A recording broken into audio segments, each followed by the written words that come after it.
क्या आप जानते हैं गौतम बुद्ध के सिर पर एकत्र हुए 108 घोंघों का रहस्य? गौतम बुद्ध को तो आप सभी जानते ही होंगे। गौतम बुद्ध वही है जिन्होंने बौद्ध धर्म की शुरुआत की थी। आज के समय में बौद्ध धर्म दुनिया के सबसे पुराने और सबसे मशहूर धर्मों में से एक है, इस बात को आप भी मानते होंगे। आज बौद्ध धर्म के करोड़ों अनुयायी हैं जो इसका प्रचार प्रसार करने में लगे हुए हैं। आपको पूरी दुनिया में भगवान बुद्ध की हजारों लाखों प्रतिमाएं दिख जाएंगी जो बहुत खूबसूरत और आकर्षक होती हैं। कई प्रतिमाएं तो ऐसी हैं जिन्हें यूनेस्को वर्ल्ड हेरिटेज साइट की सूची तक में जगह मिली हुई है। गौतम बुद्ध के बारे में बात करें तो उनकी प्रतिमाएं बहुत आकर्षक होती हैं। कहीं आपको उनकी साधना करने वाली प्रतिमा मिलेगी तो कहीं ध्यान करने वाली। सभी प्रतिमाएं अपने आप में अनोखी हैं। खैर, इन सभी प्रतिमाओं में एक चीज़ सामान्य है और वह है गौतम बुद्ध की हर प्रतिमा में नजर आने वाले उनके घुंघराले बाल।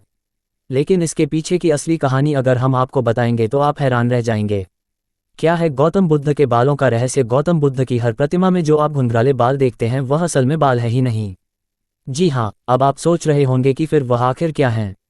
जी, दरअसल गौतम बुद्ध के सिर पर जो घुंघराले बालों जैसे दिखाई देते हैं वह बाल नहीं बल्कि ढेर सारे स्नेल घोंघा है। सुनकर आपको आश्चर्य हो रहा होगा ना कि ऐसा कैसे, तो हम आपको इसके पीछे के भी रहस्य के बारे में बताने जा रहे हैं। आत्मज्ञान की प्राप्ति के लिए बौद्ध भिक्षु करवाते हैं मुंडन। बौद्ध धर्म के त्रिपिटक में से विनपिटक ग्रंथ में बहुत से दिशा निर्देश लिखे हुए हैं। इन दिशा निर्देशों को माने तो इनमें लिखा हुआ है आत्मज्ञान को प्राप्त करने के लिए मनुष्य का तन और मन दोनों ही बिल्कुल पवित्र होने चाहिए। इन दिशा निर्देशों को मानते हुए बौद्ध भिक्षु अपने तन की पवित्रता के लिए अपने सिर का मुंडन करवा लेते हैं। यही किया था सिद्धार्थ गौतम यानी गौतम बुद्ध ने। उन्होंने जब अपने राज्य का त्याग किया था तो उसी दौरान उन्होंने भी अपना मुंडन करवा लिया था। कैसे? गौतम बुद्ध के सिर पर आए घोंघे कहा जाता है एक बार गौतम बुद्ध ध्यान में मग्न थे। उस दौरान वह पेड़ के नीचे बैठे थे और साधना कर रहे थे। साधना करते करते वह इतने अधिक ध्यान में लीन हो गए कि उन्हें बाहर के बारे में कुछ पता नहीं रहा। बाहरी दुनिया को भुलाकर वह साधना में डूब गए। जिस समय गौतम बुद्ध साधना में लीन थे उस समय मौसम गर्मी का था और सूरज ठीक गौतम बुद्ध के सिर के ऊपर था। इस दौरान भी गौतम बुद्ध कड़ी तपस्या में लगे हुए थे। इसी बीच गौतम बुद्ध के पास से एक घोंघा निकलने लगा और उसकी नज़र पड़ी साधना में लीन भगवान बुद्ध पर। गौतम बुद्ध को इस रूप में देखकर घोंघा रुक गया और वह सोचने लगा कि इतनी अधिक गर्मी में भी वह कैसे साधना में लीन है। घोंघे ने सोचा इनके सिर पर तो बाल भी नहीं है, इस वजह से इनको बहुत गर्मी भी लग रही होगी। ये सब सोच विचार करने के बाद घोंघा गौतम बुद्ध के शरीर पर रेंगते हुए उनके सिर तक पहुंच गया। उसके बाद उसने अपने मन में सोचा कि अगर मैं गौतम बुद्ध के सिर पर रहूंगा तो उनको गर्मी का एहसास कम होने लगेगा। ये सोचकर वह वहीं ठहर गया। उसे देखने के बाद बहुत से घोंघे उसके पीछे पीछे गौतम बुद्ध के सिर पर चढ़ गए।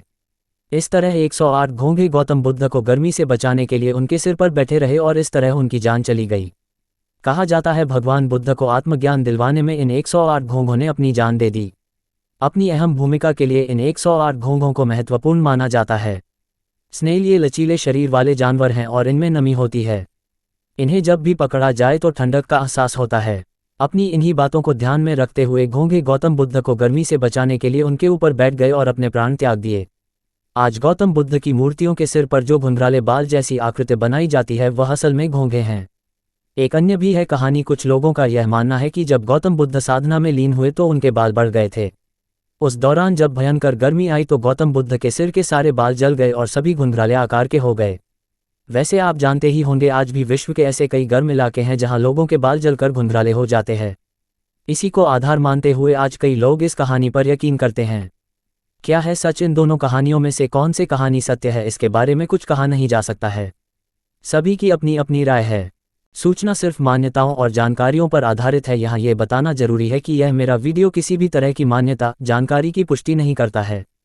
किसी भी जानकारी या मान्यता को अमल में लाने से पहले संबंधित विशेषज्ञ से सलाह लें। धन्यवाद।